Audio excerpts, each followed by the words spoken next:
Mr. Speaker, That's what you do. I ask your permission to speak from a seat other than my own. Go ahead, sir. Thank you, Mr. Speaker. Mr. Speaker, I rise today to make my first contribution in this sectoral debate.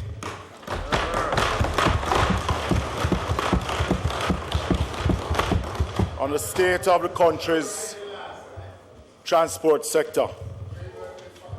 I'd like to start out by giving God thanks for giving me the strength, knowledge, and courage to represent the people of Northwest Manchester and the people of Jamaica by extension.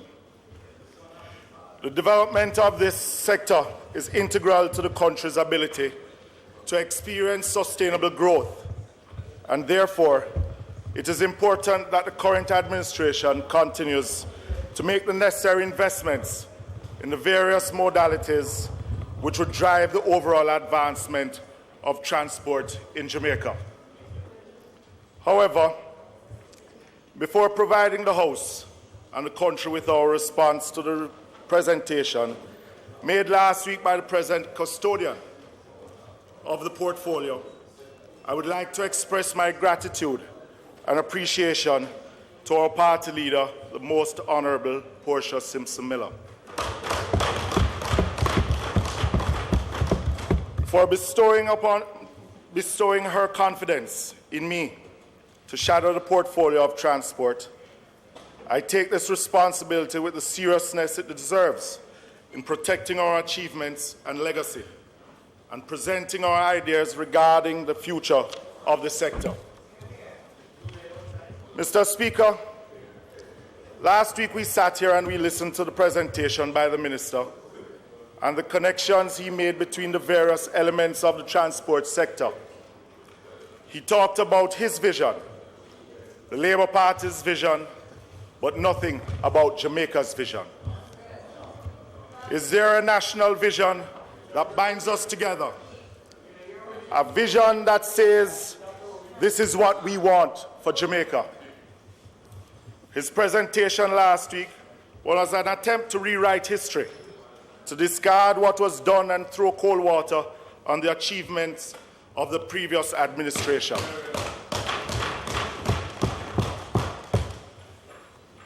Mr. Speaker, I am sure you heard him last week. Did you, Mr. Speaker? He said he was glad to be back to continue his vision of the sector from where he left it in 2011. However, the Minister is well aware of the progress made to improve the public transport sector by this side, which is integral to growing our economy. As a matter of fact, I would like to acknowledge the outstanding work done by the previous Minister of Transport, Works and Housing, Dr. Omar Davis, who led to the completion of the north-south leg of Highway 2000, particularly the segment from Mandela to Miami Bay, and for stewardship in concluding arrangements with China Harbour Engineering Company for design and construction of 2 segments of the highway on the South Coastal Highway Improvement Project from Harbour View to Morant Bay. We all know that we cannot expect an efficient and effective transport system without the development of a proper road network. I must also recognize that under Dr. Davis's watch, a greater degree of technology was introduced to the transport sector, resulting in improved service delivery. Dr. Davis was also supported by 2 colleagues, Dr. Maurice Guy and Richard Azan. And I would like to also acknowledge their contribution to the sector. Mr. Speaker, I'd like to place on the record of this honourable House that my continued presence could only be made possible by the constituents of the great constituency of Northwest Manchester, who by their votes have expressed continued confidence in my ability to represent their interests. I will certainly play my part in making them proud of my representation on their behalf in these halls. Mr. Speaker, I would also like to thank my 4 councillors, Faith Sampson, Irvin Facey, Jimmy Collins, and Fairburn Maxwell, my office staff, Jackie and Latoya, my executive. We have students from Mile Gully High School and Somerset Primary School, members of various youth clubs here in the gallery. Mr. Speaker, let me also recognize my longtime partner, Shelley, and also, Mr. Speaker, for the first time, my 2 daughters here in the gallery, Isabel and Gabriella. Mr. Speaker, I don't know if you saw it after your present assignment, but I too want to add my congratulations on your elevation of the speakership of this honorable House. Mr. Speaker, the transport sector is not just about road infrastructure, cars, rails, boats, and planes. It is not just about transport depots, airports, and seaports. It is not even about Vernon Field. It is also about people's lives. It is also about the efficient movement of goods and services, moving people from point A to B effectively, in comfort and dignity. Should be our determination to add value to the public passenger transport system. The JUTC is one of the real success stories of the PNP administration from its inception until we left office in February. Over the last 4 years, the JUTC has shown improvement in each of the measurable areas.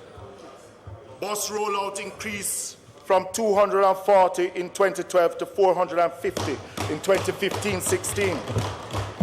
Ridership has improved to 260,000 passengers per day. Total revenue has increased from 2.4 billion in 2012 to 5.2 billion in 2015-16. Faith and confidence of the commuting public in JUTC has been demonstrated in the service because of its reliability, safety, and comfort. As recent as April 2nd, 2016, which is a test of confidence in the JUTC, 98,000 commuters came to support the JUTC's double-day promotion, which took in revenue of 148 million in a single day. The translation, Mr. Speaker, is that commuters put money on their JUTC smart cards, which meant that they were committing to using the service 6 months in the future. You don't need a better vote of confidence. The JUTC introduction of color coding to private operators that are JUTC some franchisees has gone a long way in bringing order in the use of our roadways. Mr. Speaker, the JUTC has leveraged technology with the cashless system that is sought to advance, decreasing incidents of robberies and decreasing time to load the bus, as well as eliminating conflict between workers and commuters. The use of Google Maps to increase information and access is worth highlighting. Last year, JUTC joined with the Computer Science Department at the University of the West Indies on a project to upload information on the JUTC buses, routes, schedules, and fare tables onto a platform known as Google Transit. This is available through Google Maps and allows commuters to access that information from their computers, smartphones, and tablets.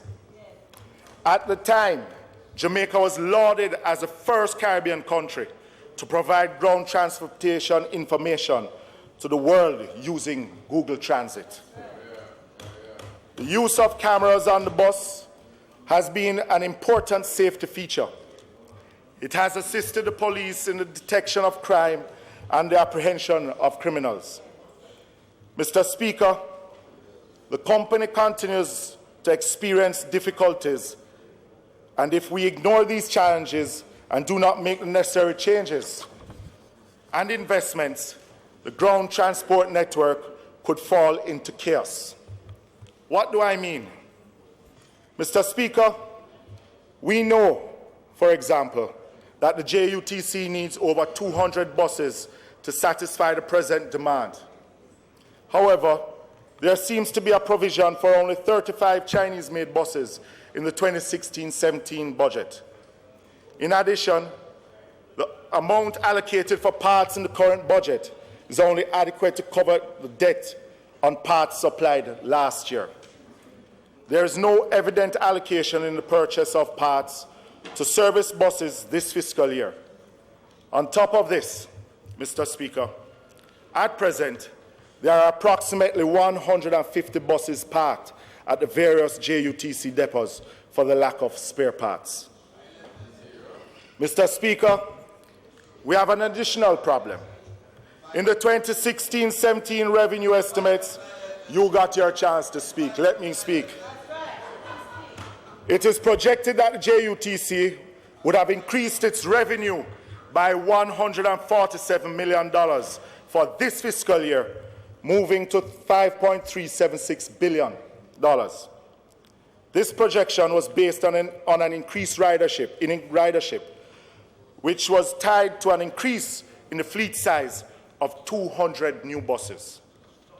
It follows, therefore, Mr. Speaker, that with only 35 new buses to be added and some 150 buses parked for spare parts, the projected increase in ridership has been compromised.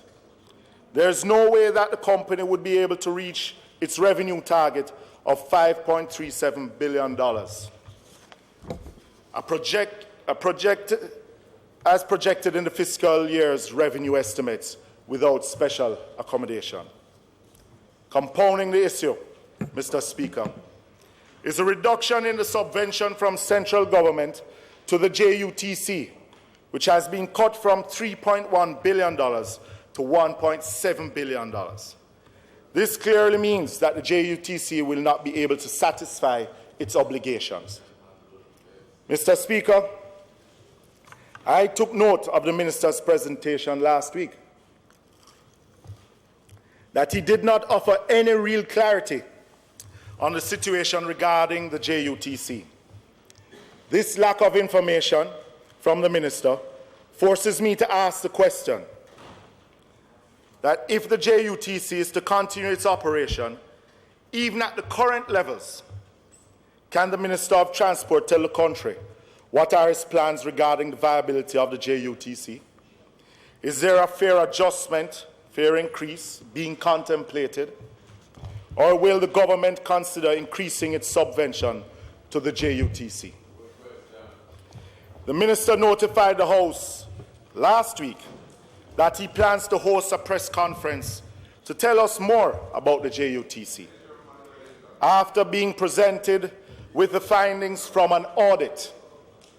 Mr. Speaker, let me place on record that we too are looking forward to the audit and what it will reveal about the status of the JUTC.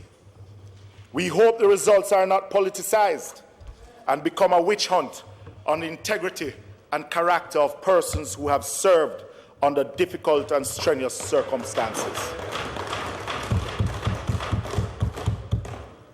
That might be the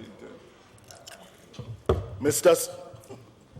The minister told us in his presentation that a draft cabinet submission has been prepared, asking the cabinet to grant approval for the proposed purchase of 270 new buses.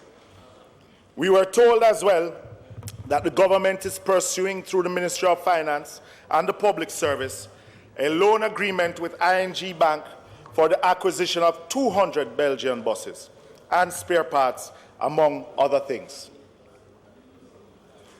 We hear that what the minister has said, but is it realistic to expect that this will happen, despite we are now seeing tough financial times, economic times, Further, can the Minister provide this Honourable House with a specific timeline to when these promised interventions will be realised? The JUTC cannot fulfil the demand on its service without these additional buses and adequate spare parts. Mr. Speaker, there existed serious limitations within the public passenger transportation sector. Every taxman wants to make a money, and every passenger wants to get to his destination in comfort and safely. But everyone knows that the poor quality of vehicles make these expectations seem like a pipe dream. Another major drawback was a lack of order in the taxi service. The impulse is to race to their destination, stop anywhere, charge anything, and show no respect for the road code or to other users of the road. Mr. Speaker, since 2015, there has been a slight shift in the culture that existed within the public passenger transport system, one that caught the attention of everyone. In recent times, the Transport Authority has been able to institute a system of compliance amongst both bus and taxi operators, whereby legal taxi operators are now required to have identifying colours and markings on the body of their vehicles. This is not new. It is not even a full colour coding regime that had been previously proposed. However, it is a welcome development, and it is imperative that there continue to be more action towards reforming and formalising the public passenger transport system.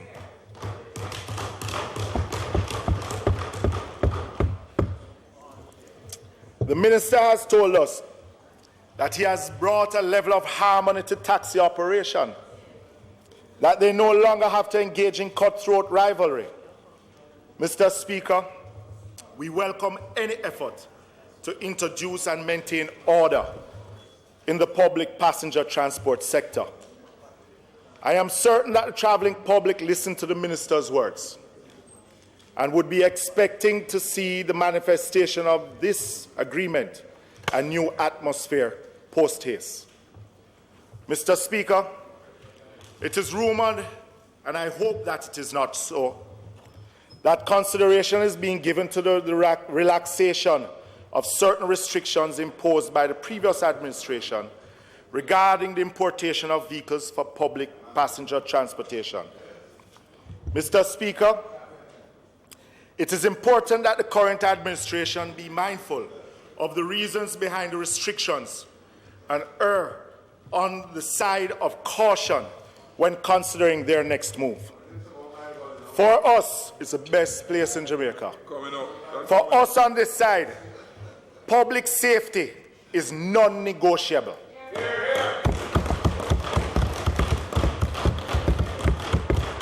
It was consideration for the public safety and comfort that made it logical to impose restrictions on the age limit and condition of motor vehicles used as public passenger carriers. We therefore urge the Transport Authority to continue its efforts to enforce the established standards and fit and proper criteria for the benefit of commuters, operators, and all road users. Mr. Speaker, on the construction of the new Portmore Transport Hub, there seems to be an agreement that this would enhance public transportation throughout the Portmore area and improve the linkages with downtown Kingston and the Halfway Tree Transportation Centre. The Minister said feasibility studies have been completed. The Ministry is in the process of preparing the submission to the Public Investment Management Committee, PIMC, and subsequently to Cabinet for action. The Minister has also acknowledged that he inherited a signed conditional build design contract with the Belgium Consortium to construct the Portmore Transport Hub. This is the same consortium which constructed the fully functional Halfway Tree Transport Centre. We hope the Minister display the same level of enthusiasm in pushing for the construction of the Portmore Transport Hub as he does for his Vernham Field project. No, we will insist on the hub for Portmore. Like the people of Portmore, we too want the hub to come on stream as quickly as possible for the benefits it brings to the Portmore community. Traffic management will be greatly improved and synchronized to ensure the efficient and effective movement of vehicles and people. It will permit better service planning by the JUTC, which operates approximately 54 routes from various points in Halfway Tree and downtown Kingston. Mr. Speaker, let me start out by congratulating the Minister for finally appointing the board of the Jamaica Railway Corporation, the JRC, and the enterprise team to continue with the privatization of the railway service. Now that the team is in place, we hope that the work of the corporation will continue in earnest. Let me also acknowledge the work of the former chairman of the GRC, Mr. Joseph A. Matalan, for leading the divestment efforts and pushing forward solutions to for the revitalization of the rail service for the last 3 years. The privatization of the rail service is not an easy proposition. Mr. Speaker, we cannot continue to talk about the revitalization of the rail service and ignore some of the real challenges to the resuscitation and viability. Mr. Speaker, much of the track does not exist or has fallen into complete disrepair.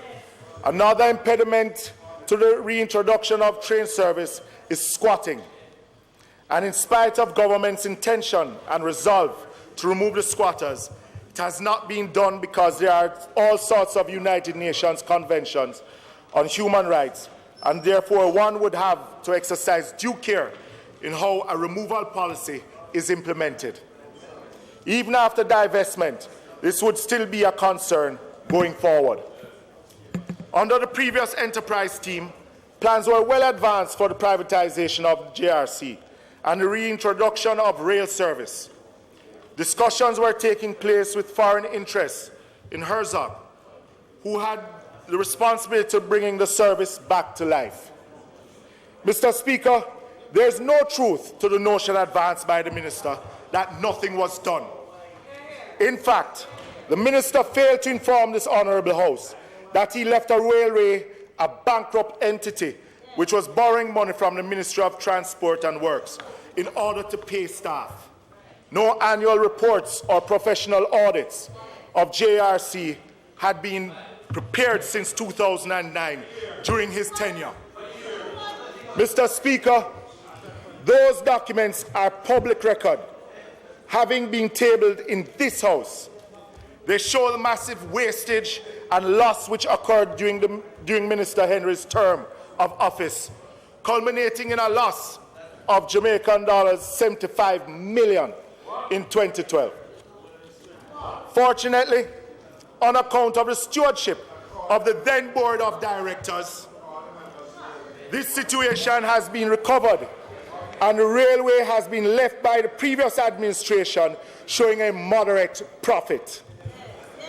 Mr. Speaker, the facts show that there was no hiatus, as the Minister claimed. The restart of the rail service suffered a setback after it had been initially scheduled to restart to allow other interests to participate in a joint venture arrangement.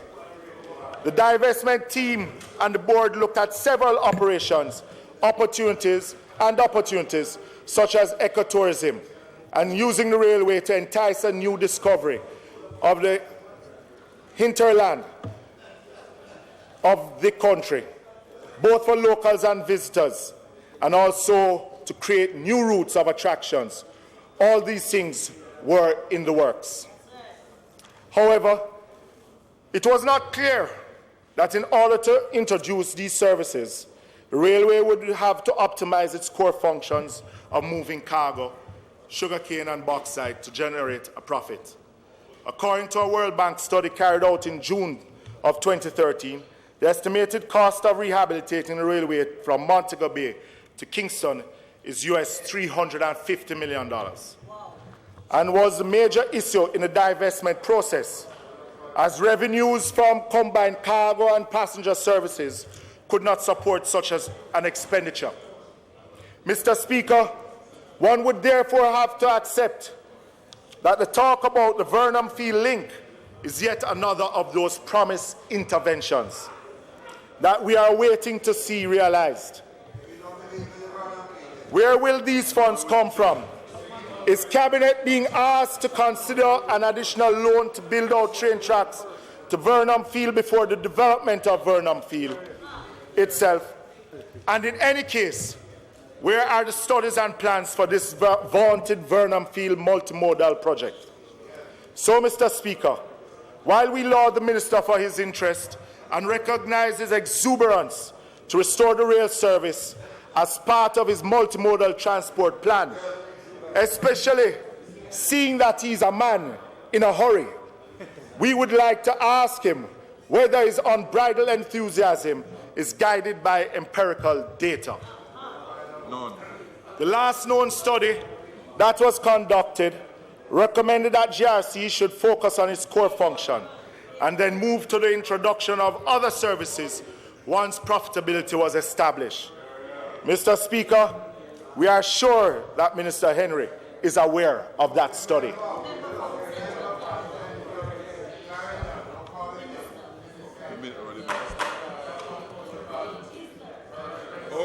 If the rail service is reinstated to provide transportation as a means of mass transit for commuters, how will this affect the viability of other passenger carriers that are taxis and buses? I want to remind the Minister of the last time his government embarked on the construction of a multimodal facility, the Downtown Transportation Center, which to this day remains grossly underutilized, except for new buses during daylight hours. This is a reality after an investment of approximately $400 million. Mr. Speaker, let us collectively urge the Minister to avoid a repeat of such a disaster at Vernon Field in Clarendon.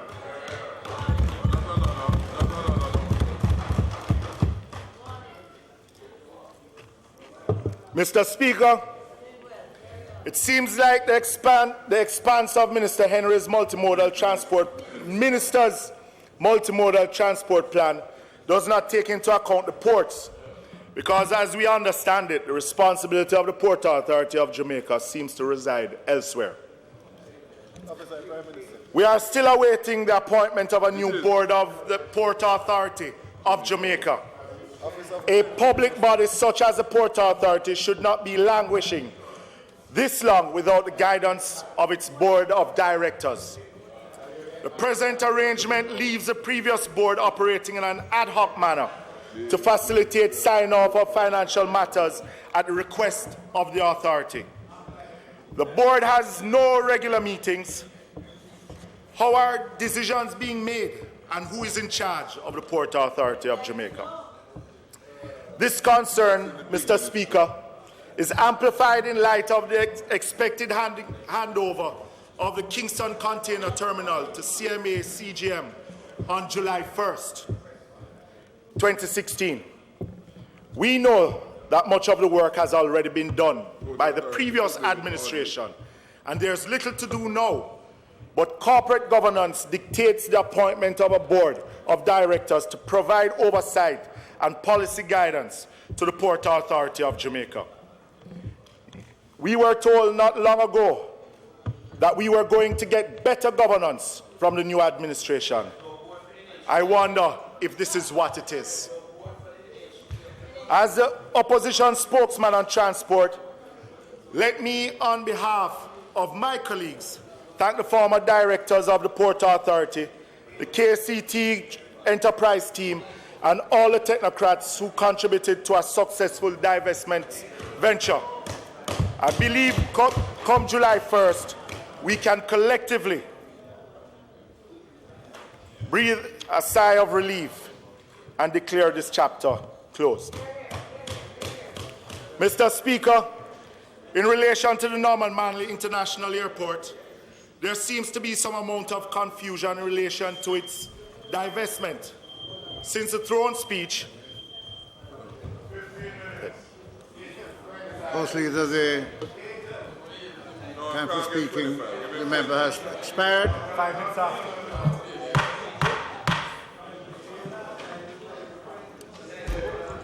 Mr. Speaker, I move that the member's time be extended by 5 minutes.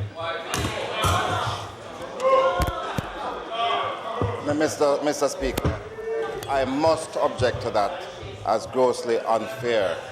We have a standing order that has been breached this afternoon by 15 minutes, and I'm suggesting the member reconsiders and allow the member to speak for 10 additional minutes.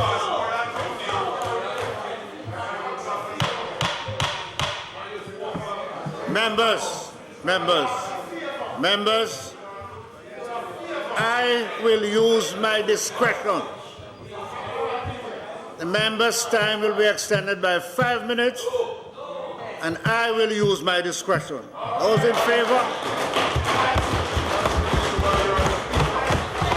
Those in favor? Aye. Those opposed? Mr. Speaker, now you see why I had to congratulate you on your ascension to being Speaker of this House.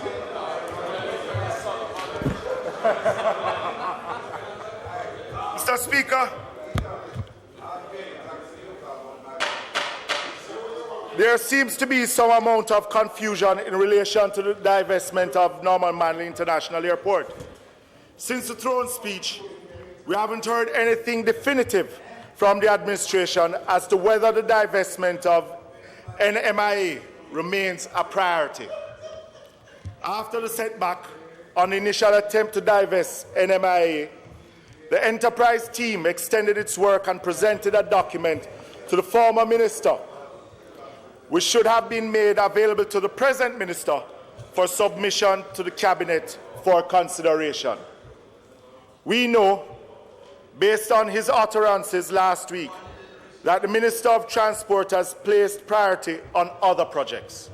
Under the multimodal transport construct, if developed, the Vernon Field Airport would accommodate industrial cargo and international passengers. In short, another international airport with all the contingent overhead costs. The Vernon Field Development Project on the surface sounds like a great idea. And I must admit, the idea has been around for a long time. However, the question that one is forced to ask is how does the divestment of NMIA fit in the Vernon Field Development Project? Mr. Speaker, we are of the view that the Vernon Field Development Project, as conceived by the Minister, would impact negatively on investors' interest in NMIA. So, therefore, the government needs to sort out its priorities. Mr. Speaker, grandfather tax. Give me a chance now, man. Mr. Speaker, in 2010, Mr. Speaker, in 2010, going back to the future, according to the Minister, the then Minister of Transport and Works spent just under 400 million Jamaican dollars to refurbish the Ian Fleming International Airport, incurring operating losses at the aerodrome in 2014 of approximately 70 million Jamaican dollars.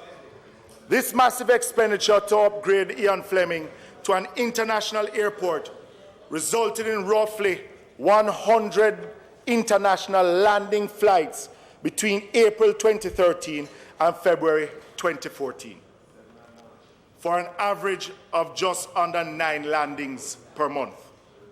Hardly justifying the huge expenditures, he dreams But where is the reality? Obviously, the minister is a man in a hurry. Now that the man in a hurry proposes to expand the runway at the Ian Fleming Airport without telling us what information he's using to make such a decision, we presently do not see the land space for this development unless he plans to move the mountains or cut across the existing roadway. Oh, he can move mountains. It is evident that no proper due diligence study was conducted for the refurbishing exercise, which cost the country almost 400 million Jamaican dollars. And he now proposes to expand the runway without informing the House of how he plans to achieve this. On account of our precarious finances, at this point, does this make sense? No. Mr. Speaker, I could not end this presentation today without recognizing that June has been designated Road Safety Month, and that so far, this year, road fatalities continue to be appallingly high. Too many of our citizens are losing their lives on the roads every day. The data presently available to us, Mr. Speaker, from the Road Safety Council is cause for alarm. Since the start of the year, 163 of our fellow citizens have perished on our roads. In all of 2015,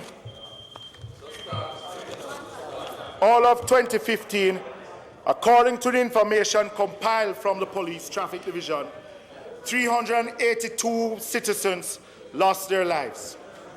Mr. Speaker, these are lives that would have been with us today if it weren't for speeding, mechanical malfunction, poorly operated vehicles, refusal or failure to obey traffic rules, laws, and the lack of safety gears such as helmets. We continue to appeal to motorists and other users of the roads to obey the traffic codes and rules, reduce speeds, wear the appropriate safety gears, and do not drink and drive. I make this appeal, Mr. Speaker, with optimism that our citizens would heed the call, which would hopefully result in fewer road fatalities. We agree with the Minister of Transport that it is time for the baby to be delivered in relation to the passage of the Road Traffic Act. After all, we have had to endure the labor pains far too long. In closing, Mr. Speaker, it would appear that the Minister seems more preoccupied by leaving a legacy, and for his reasons, he's unable to assess what needs to be done now as a matter of priority to continue the progress already made in the sector and see the greater picture for transport infrastructure and network, which would make it the pride of Jamaica. It seems that a good deal of decision and policy directives are being issued by the Minister seeking to derail the positive strides made by the previous administration, which were supported by the very capable technocrats at the Ministry of Transport. Yeah. And now he's attempting to start from scratch or pick up from where he left off in 2011. Obviously, the Minister seems to be a man in a hurry. As I said earlier, we wait the audit of the JUTC, but we know, as demonstrated here, that the company has made strides and public confidence has been increased. Mr. Speaker, we still have a vision of a modern transport sector island-wide with fully operationalized bus centers and coordinated dispatch where buses can be seen centrally along their routes. We still have a vision, Mr. Speaker, of a coordinated rural-urban system using transport centers to effective transfers from one system to the next. We still have a vision of a world-class bus system in the KMTR, providing Wi-Fi access to commuters as obtained in developed cities around the world.